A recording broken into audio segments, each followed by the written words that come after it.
Hey guys, स्वागत है आप सभी का आपके अपने YouTube channel Bound to Education में। मैं आप सभी का स्वागत करता हूं आज की इस नए वीडियो में।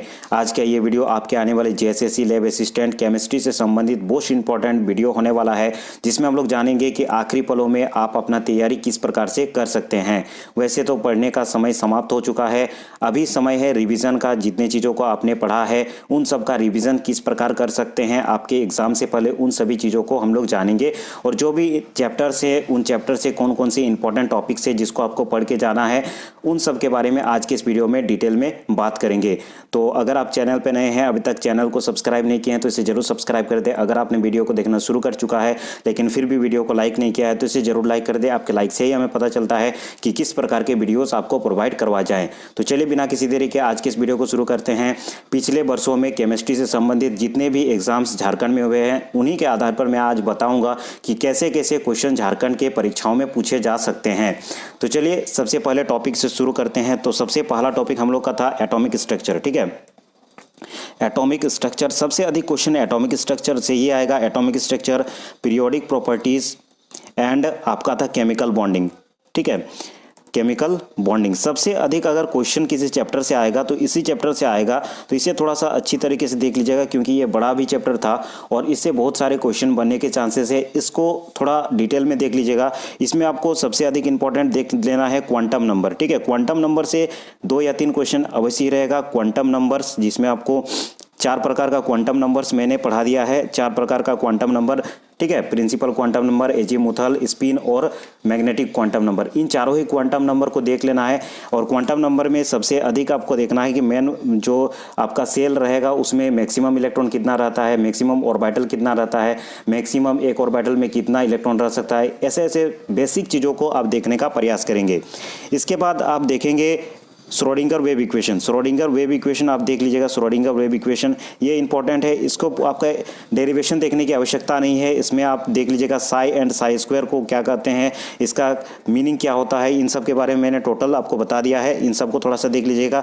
Radial and angular wave function देख लीजिएगा आप। श्रोडिंगर वेव इक्वेशन का जो हम लोग का डेरिवेशन आया था, लास्ट में जो इक्वेशन आया था उसको 3D फॉर्मेट में देख लीजिएगा, हैमिल्टोनियन फॉर्मेट में देख लीजिएगा। हैमिल्टोनियन फॉर्मेट में आपका जो क्वेश्चन है वो आया था साइंटिस्ट वाले एग्जाम में, तो उसको थोड़ा सा देख लीजिएगा। 3D फॉर्मेट में कैसे लिखा जाता है उसको देख लीजिएगा। एसपीडीएफ का कॉन्फ़िगरेशन देख लीजिएगा। एसपीडीएफ इनका शेप देख लीजिएगा कि शेप क्या होता है, कॉन्फ़िगरेशन क्या है, सारा चीज़ मैंने पढ़ा दिया है। ठीक है, उसके बाद थोड़ा सा एफ ब्लॉक का आप अच्छे से देख लीजिएगा। वैसे डी ब्लॉक में आ जाएगा, ट्रांजिशन एलिमेंट में एफ और डी ब्लॉक आ जाएगा, उसे मैं आगे बता दूंगा।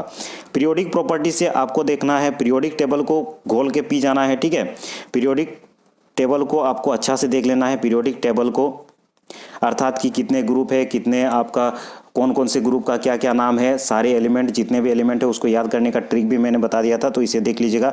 बैलेंस बॉन्ड थ्योरी देख लीजिएगा। बीएसईपीआर देख लीजिएगा। बीएसईपीआर आपका केमिकल बॉन्डिंग से ये आता है, बीएसईपीआर थ्योरी। उसके बाद बीबीटी बैलेंस बॉन्ड थ्योरी, ठीक है, मॉलिक्यूलर ऑर्बिटल थ्योरी, ये सब देख लीजिएगा। होमोमोलिकुलर और हेट्रोमोलिकुलर। इन मैग्नेटिक प्रॉपर्टीज देख लीजिएगा। मैग्नेटिक प्रॉपर्टीज बहुत अधिक पूछा जाता है। ठीक है, मैग्नेटिक प्रॉपर्टीज डायमैग्नेटिक है, पैरामैग्नेटिक है या फिर फेरोमैग्नेटिक है, इन सब के बारे में बहुत अधिक कुछ पूछा जाता है। तो चैप्टर 1 से इन सारी चीज़ों को आप देख लीजिएगा। ठीक है, अधिक से अधिक आपका 1 घंटा टाइम लगेगा। 1 घंटा टाइम आप दे लीजिए और फिर से इन सारी चीज़ों को देख लीजिए। दूसरा चैप्टर हम लोग का था गैसियस स्टेट। ठीक है, गैसियस स्टेट। गैसियस स्टेट से क्या क्या चीज़ आपको देखना था वो चीज़ मैं बता देता हूँ। गैसियस स्टेट में काइनेटिक थ्योरी देख लीजिएगा। काइनेटिक थ्योरी आप देख लीजिएगा। ठीक है, P V is equal to NRT जो फॉर्मूला है उसके बेसिस में आपका डायरेक्टली मैथमेटिकल क्वेश्चन भी आ सकता है, तो इसे थोड़ा सा देख लीजिएगा। ठीक है, उसके बाद जो आरएनएस के द्वारा दिया गया, माफ कीजिएगा, जो वैन डर वाल के द्वारा इक्वेशन दिया गया था उसे देख लीजिएगा। क्रिटिकल टेम्परेचर देख लीजिएगा। क्रिटिकल टेम्परेचर आपका पूछा जा सकता है। प्रेशर पूछा जा, क्रिटिकल प्रेशर क्या होता है, इनके बीच क्या रिलेशन है, लिक्विफिकेशन ऑफ गैसेस क्या है, इन सारी चीज़ों को मैंने पढ़ा दिया है। और गैसियस स्टेट से सबसे अधिक जो क्वेश्चन बनता है वो टॉपिक है आपका आरएमएस वेलोसिटी। ठीक है, आरएमएस वेलोसिटी, उसके बाद एवरेज वेलोसिटी, उसके बाद मोस्ट प्रोबेबल वेलोसिटी। ये 3 चीज़ देखना मत भूलिएगा। 3 चीज़ से डायरेक्टली क्वेश्चन आता है। एकदम छोटा छोटा टॉपिक है, आरएमएस वेलोसिटी, एवरेज वेलोसिटी और मोस्ट प्रोबेबल वेलोसिटी। इससे संबंधित ग्राफ आता है, ग्राफ को भी मैंने करवा दिया है।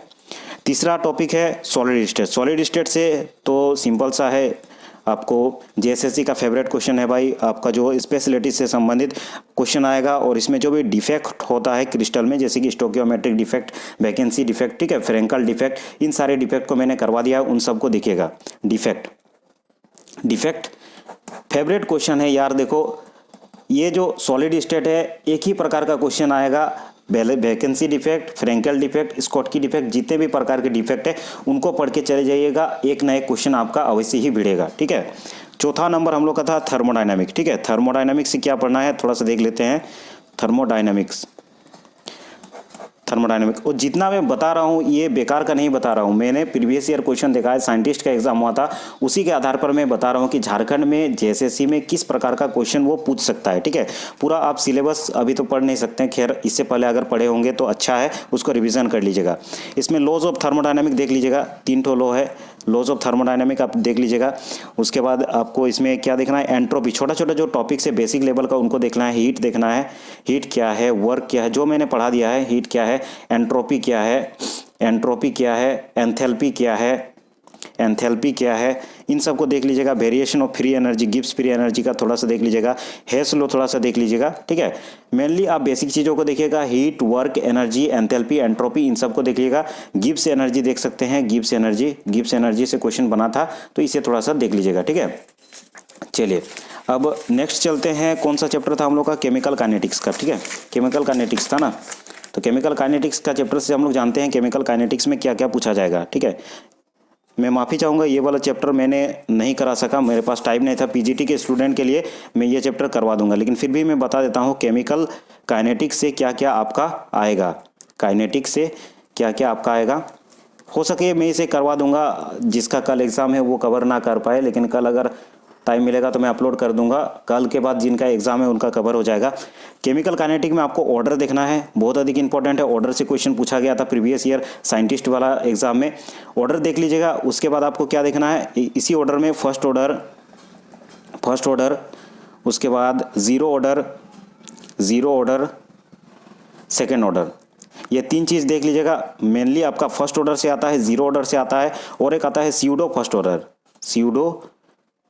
फर्स्ट ऑर्डर, ठीक है। फर्स्ट ऑर्डर जो कि फर्स्ट ऑर्डर होता नहीं है, लेकिन लगता ऐसा है कि फर्स्ट ऑर्डर है। इनका आपको देखना क्या है, फर्स्ट ऑर्डर का आप देखिएगा यूनिट क्या है, सेकेंड ऑर्डर को यूनिट क्या है, उसका लास्ट में एक्सप्रेशन जो आ रहा है वो क्या है, ठीक है। उसके बाद इसमें आता है एक्टिवेशन एनर्जी क्या है, एक्टिवेशन एनर्जी को थोड़ा सा देख लीजिएगा, इससे इंपॉर्टेंट क्वेश्चन आता है, ठीक है। और आपका इसमें क्या क्या हाफ लाइफ देखिएगा, ये जो फर्स्ट ऑर्डर का हाफ लाइफ क्या होता है, जीरो ऑर्डर का हाफ लाइफ क्या होता है, सेकेंड ऑर्डर का हाफ लाइफ क्या होता है, हाफ लाइफ देखिएगा, ये इंपॉर्टेंट है। आरएनएस इक्वेशन को देख लीजिएगा, आरएनएस इक्वेशन अर्थात कि जो आपका रेट होता है वो टेम्परेचर के हिसाब से किस प्रकार बढ़ता है या फिर घटता है। बेसिकली आप याद रखेंगे 10 डिग्री अगर टेम्परेचर को बढ़ाएंगे तो रेट ऑफ रिएक्शन डबल हो जाता है, ठीक है। ये क्वेश्चन रिपीट किया गया है, बहुत अधिक रिपीट किया गया है, तो इसे याद रखेंगे। 10 डिग्री इंक्रीज करेंगे टेम्परेचर को, उसका रेट 2 अर्थात कि 2 गुना बढ़ जाता है, डबल हो जाता है। तो ये देख लीजिएगा, आरएनएस इक्वेशन में है, तो उसे देख लीजिएगा। रेट कांस्टेंट क्या है इसे देखिएगा, effect of temperature on rate constant, ये चीज़ आया था। कैटालाइसिस, इसी के अंदर कैटालाइसिस आता है। कैटालाइसिस में आपको कैटालाइसिस रिएक्शन देखिए, थ्योरी ऑफ कैटालाइसिस देखना है, कुछ एग्जाम्पल देख लेना है कैटालाइसिस का, ठीक है। आगे देखते हैं नेक्स्ट चैप्टर हम लोग का क्या था। नेक्स्ट चैप्टर हम लोग का था, एक मिनट, नॉन एक्वस सॉल्वेंट। क्या था नेक्स्ट चैप्टर, नॉन एक्वस नहीं, इलेक्ट्रोकेमिस्ट्री से आपका क्या क्या देखना है, इसमें आरएनएस इक्वेशन देख लेना है आपको, आरएनएस इक्वेशन देख लेना है, ठीक है। उसके बाद कोलरस्ट लॉ का आपको जो डेरिवेशन आता है, डेरिवेशन तो देखने का आवश्यक नहीं है, लास्ट में जो आपका इक्वेशन आएगा उसे देख लीजिएगा, कोलरस्ट लॉ का, ठीक है। फिर इलेक्ट्रोलाइटिक जो solution, weak and strong electrolyte थोड़ा सा देख लीजिएगा, इलेक्ट्रोलाइट से संबंधित क्वेश्चन बन सकता है, इलेक्ट्रोलाइट से संबंधित, इलेक्ट्रोलाइटिक जिसमें वीक इलेक्ट्रोलाइट और स्ट्रॉन्ग इलेक्ट्रोलाइट थोड़ा सा देख लीजिएगा। इलेक्ट्रोकेमिकल सीरीज तो होता है उसको देख लीजिएगा, इलेक्ट्रोकेमिकल सीरीज, ठीक है। इलेक्ट्रोकेमिकल सीरीज आप थोड़ा सा देख लीजिएगा। उसके बाद concentration cell and their application, उनका पीएच थोड़ा सा देखिएगा, बफर सॉल्यूशन से संबंधित क्वेश्चन रह सकते हैं। इलेक्ट्रोकेमिस्ट्री से इतना चीज़ों को देखेंगे, ठीक है। नेक्स्ट आपका 7 नंबर में transition and D and F block element, transition and inner transition, ये भी बहुत अधिक इंपॉर्टेंट है, इससे भी मैक्सिमम क्वेश्चन रहता है। इससे आपका 4 से 5 क्वेश्चन आपका रहेगा। इसमें आपका जो भी डी ब्लॉक या फिर एफ ब्लॉक एलिमेंट से जो आपका कॉम्प्लेक्स बनता है उसका स्टीरियोकेमिस्ट्री कैसा रहता है, अर्थात कि उसका आइसोमेरिज्म आपको देख लेना है, ठीक है। आइसोमेरिज्म से संबंधित रहता है, इसका नोमेनक्लेचर देख लीजिएगा एफ&डी। और इसमें भी जो कॉन्फ़िगरेशन मैंने बताया है, जो एक्सेप्शन केसेस में आता है, एक्सेप्शन जो भी एलिमेंट केसेस आता है उन सबको देख लीजिएगा। कॉन्फ़िगरेशन पूछा जाएगा एक्सेप्शन केसेस से, और कॉन्फ़िगरेशन बहुत अधिक पूछा जाता है। ऑब्जेक्टिव टाइप के क्वेश्चंस मैंने से करा दिया है, ठीक है। कुछ कुछ प्रॉपर्टीज़ देख लीजिएगा एफ एंड जी ब्लॉक का। और यहाँ पे एक ये आता है, इंपॉर्टेंट आता है, इसे क्वेश्चन छप गया समझ लीजिए। EAN number, effective atomic number, और कैसे निकालना है ये भी मैंने बताया था। तुक्का लगाना है, आप नूम के 36 मार्क के आ सकते हैं या फिर 56 मार्क के आ सकते हैं, देख लीजिएगा। मेनली डी ब्लॉक एलिमेंट का अगर रहेगा तो 36 ही ईएन आता है। कैसे निकालना है, प्रीवियस जो वीडियो मैंने डाला था ईएन का, उसे देख लीजिएगा। इससे एक क्वेश्चन कन्फर्म है, एक क्वेश्चन छप गया है, ऐसा समझ के चलिए, ठीक है। 8 नंबर हम लोग का था non aqueous solvent. Non aqueous solvent, aqueous solvent, देखिए जो टॉपिक मैं बता रहा हूं वो इंपॉर्टेंट है। बाद में एग्जाम देने के बाद ये कमेंट मत कीजिएगा कि सर आप जो नहीं बताए थे वो आ गया। वैसे तो आपके पास अगर टाइम था, 3 महीने का समय मिला था, आप अगर पढ़े होंगे तो सारा सिलेबस आपका कवर हो गया होगा। लेकिन वैसे स्टूडेंट, कुछ ऐसे स्टूडेंट होते हैं जो कि एक रात में पढ़ के एग्ज़ाम देने वाले स्टूडेंट होते हैं। ऐसा नहीं कि मैं नहीं हूँ, मैं भी वैसा ही था, एक रात पढ़ के एग्ज़ाम देता था। वो भी कुछ ख़राब चीज़ नहीं है, दूसरे चीज़ों में वो व्यस्त होंगे। तो नॉन एक्वस सॉल्वेंट से आपका जो क्वेश्चन आता है, इसमें आप सॉल्वेंट किसे कहते हैं देख लीजिएगा। H2O से संबंधित क्वेश्चन, इसको यूनिवर्सल सॉल्वेंट कहा जाता है, इसको देख लीजिएगा। नॉन एक्वस सॉल्वेंट किसे कहते हैं उसको देख लीजिएगा। इनका सबसे अधिक क्वेश्चन आता है आपका क्लासिफिकेशन से, क्लासिफिकेशन देख लीजिएगा, जो कि मैंने करवा दिया है, ठीक है। नॉन एक्वस सॉल्वेंट से उतना ही बस देख लीजिएगा। फोटोकेमिस्ट्री से आपका आएगा, फोटोकेमिस्ट्री से स्टार्क आइंस्टाइन लॉ आता है, स्टार्क आइंस्टाइन लॉ थोड़ा सा देख लीजिएगा। उसके बाद आपका जेवलॉन्स्की डायग्राम से मैक्सिमम क्वेश्चन आता है, जेवलॉन्स्की डायग्राम से। लॉज ऑफ फोटोकेमिस्ट्री थोड़ा सा देख लीजिएगा। ग्रुथस ड्रेपर लॉ भी शायद मेरे ख्याल से फोटोकेमिस्ट्री में ही आता है। उसके बाद इलेक्ट्रोनेगेटिविटी एंड इसका माफ कीजिएगा, क्वांटम यील्ड थोड़ा सा देख लीजिएगा, quantum yield photo electric effect का। 10 नंबर में हम लोग का था hard and soft HSAB, hard and soft acid and bases. ये चीज़ मैंने करवा दिया है, जितना मैंने करवाया है उतना मैक्सिमम है, ठीक है। Hard and soft acid and bases, example देखिएगा। एसिड किसे कहते हैं, बेस किसे कहते हैं, उनका एग्जाम्पल क्या है, ठीक है। हार्ड एसिड कौन सा है, हार्ड बेस कौन सा है, बस एग्जाम्पल देखिएगा। एग्जाम्पल से ही इसमें क्वेश्चन आता है, ठीक है। एग्जाम्पल मैं लिख देता हूँ, एग्जाम्पल देखिएगा एसिड का और बेस का, जिसमें आपको हार्ड एसिड, हार्ड बेस का एग्जांपल देखिए देखना है। क्वेश्चन आता है which of the following is a hard acid, which of the following is a hard base, which of the following is soft acid, इसमें वही क्वेश्चन आएगा, ठीक है। और वैसा ही क्वेश्चन आएगा, मैं आपको गारंटी दे रहा हूँ, इसमें सोचने की बात नहीं है। Structure of bonding 11 number chapter हम लोग का था स्ट्रक्चर एंड बॉन्डिंग।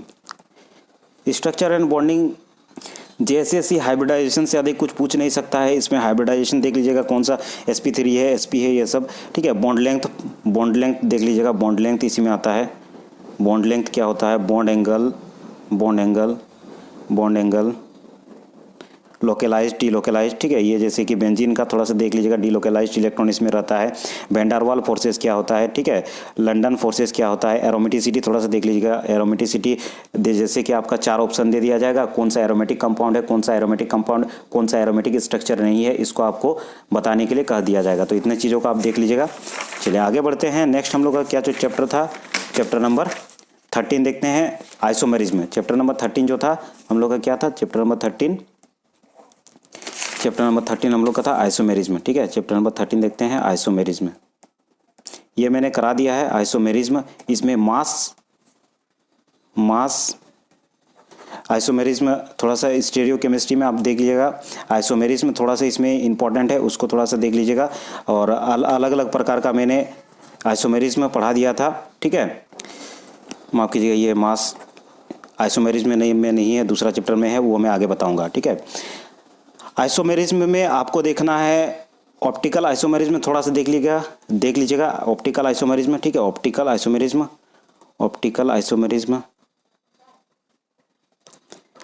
आइसोमेरिज्म देखना है। इनेंसोमर्स देखना है, डायास्टीरियोमर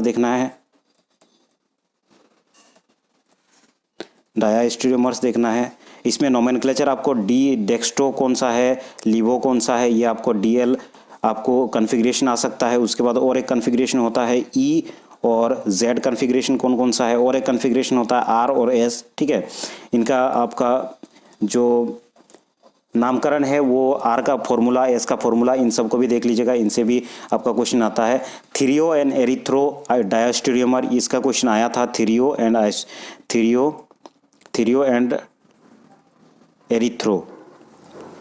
एरिथ्रो डायस्टेरियोमर, इससे क्वेश्चन आया था साइंटिफिक वाला एग्जाम में। थीरियो एंड डायस्टेरियोमर से आया था। स्टीरियोजेनिक सेंटर कौन सा है, कायरलिटी क्या है, इनेंसोमर। ये एक थर्ड मोस्ट इंपॉर्टेंट ये चैप्टर है आइसोमरिज्म, ठीक है। पहला एटॉमिक स्ट्रक्चर से आएगा, दूसरा मैंने उधर बता दिया कौन सा चैप्टर था, ठीक है। दूसरा मैंने यहाँ कौन सा चैप्टर बताया आपका, HSAB प्रिंसिपल इंपॉर्टेंट है, वो भी देख लीजिएगा इंपॉर्टेंट। उसके बाद इलेक्ट्रोकेमिस्ट्री, उसके बाद आपका आता है आइसोमेरिज्म, ठीक है। आइसोमेरिज्म भी बहुत अधिक इंपॉर्टेंट है और आइसोमेरिज्म में भी आपका बहुत अधिक क्वेश्चन बनता है, ठीक है। इसमें आपका 4-5 क्वेश्चन वही रहेगा आइसोमेरिज्म का, देख लीजिएगा। ऑर्गेनोमेटेलिक कंपाउंड आप देख लीजिएगा, ऑर्गेनोमेटेलिक कंपाउंड, उसके बाद आता है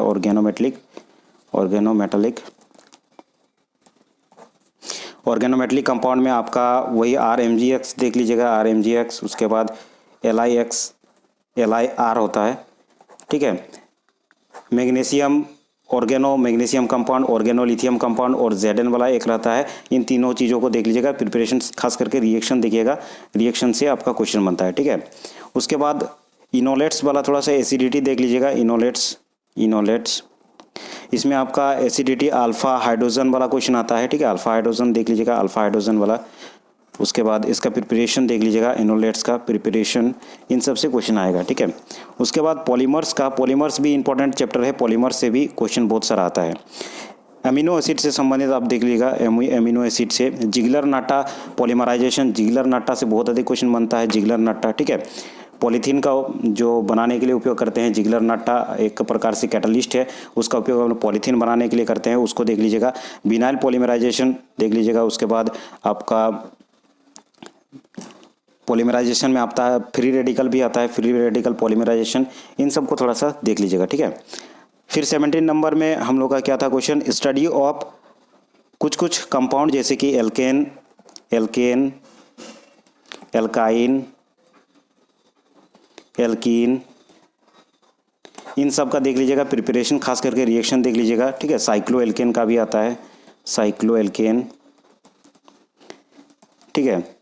ये सब देख लीजिएगा थोड़ा सा। उसमें एल्केन का वार्ट्ज रिएक्शन एक आता है, ये क्वेश्चन बना था क्या जो था, वार्ट्ज रिएक्शन, ठीक है। वार्ट्ज रिएक्शन, स्पेलिंग पे मत जाइए, समझिए कि वार्ट्ज करके एक तो रिएक्शन है एल्केन से संबंधित, उससे क्वेश्चन आया था, ठीक है। उसके बाद चलिए नेक्स्ट हम लोग देखते हैं, हम लोग का नेक्स्ट क्या चैप्टर था, क्या बचा है, अच्छा नेम रिएक्शन वाला चैप्टर बच जा हम लोग का, नेम रिएक्शन, ठीक है। नेम रिएक्शन मैंने करवा दिया वैसे।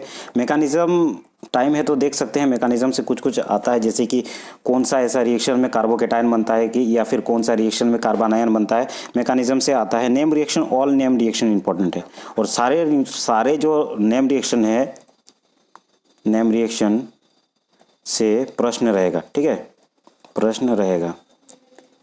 सारे नेम रिएक्शन से प्रश्न रहेगा, तो सारा नेम रिएक्शन को देख लेना है। अगर आपके पास टाइम है तो मैकेनिज्म देखिए, अगर आपके पास टाइम नहीं है तो रिएक्टेंट देखिएगा, उसका कंडीशन देखिएगा, कैटलिस्ट कौन कौन सा उपयोग हो रहा है और कौन सा प्रोडक्ट बन रहा है दिखेगा।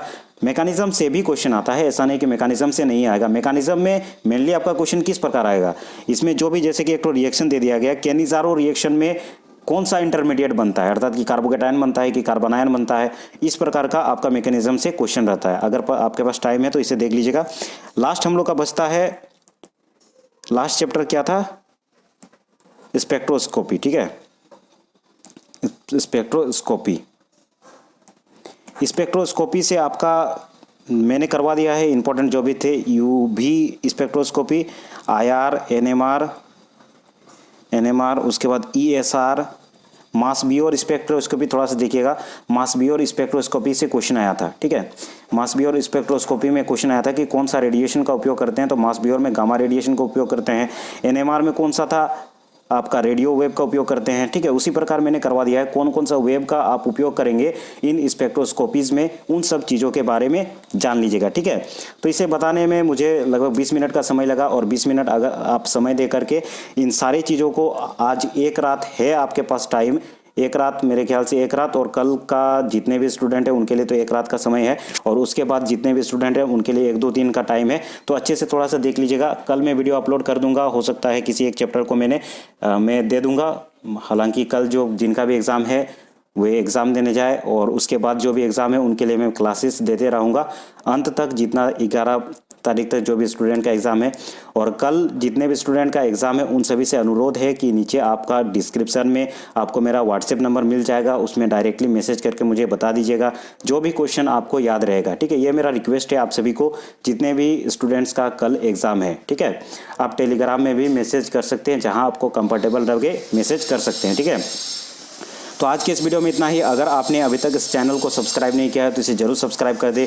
अगर आपने इस वीडियो को अभी तक लाइक नहीं किया है तो इसे जरूर लाइक कर दे। पेपर 1 थोड़ा सा इंपॉर्टेंट है कि पेपर 1 को ध्यान दीजिएगा, हार्ड रहता है, ठीक है। बहुत बार ऐसा होता है कि पेपर 2 आपका बहुत अच्छा जाएगा लेकिन पेपर 1 ही क्वालिफाई नहीं होगा, ठीक है। तो थोड़ा सा पेपर 1 को भी देख लीजिएगा, उससे भी संबंधित आपको वीडियोज़ मिल जाएंगे। धन्यवाद। अगले वीडियो में हम लोग फिर मिलेंगे।